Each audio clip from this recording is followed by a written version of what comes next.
Nene may ibinuking sa handang sorpresa ng Kuya Migs niya sa birthday ni Mahal. Bukas ay birthday na nga ng ating pambansang bunso na si Migs Molino. Masasabing napaka-bless ni Migs dahil sa mga pinagdadaanan nito ay hindi siya pinababayaan ng kanyang at mga kabunsuan. Napakarami ding pinagdaanan ni Migs, kaya naman ngayong birthday niya ay isang pagtulong pa rin ang kanyang handang gawin.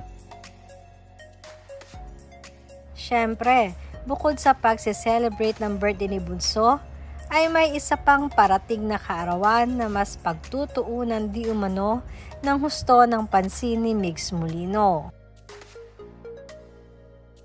Dapat nga kung nabubuhay si Mahal ay 46 years old na ito.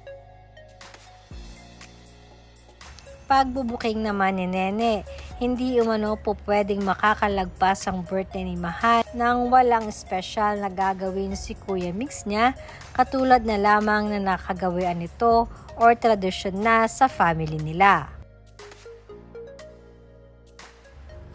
Bagamat hanggang ngayon ay nalulungkot pa din sila dahil ilang taon nang wala si Mahal sa birthday nito.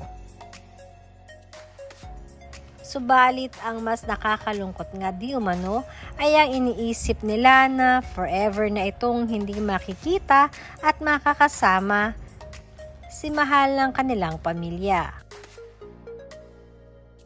Kaya naman may mga pasupresa palagi ang bunso ng bayan kay Mahal.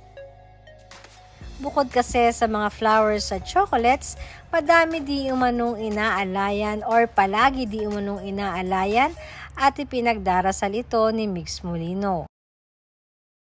Hindi lamang ang pagbibigay ng bulaklak kundi ang panalangin na sana ay masaya at payapa na si Mahal sa kabilang buhay.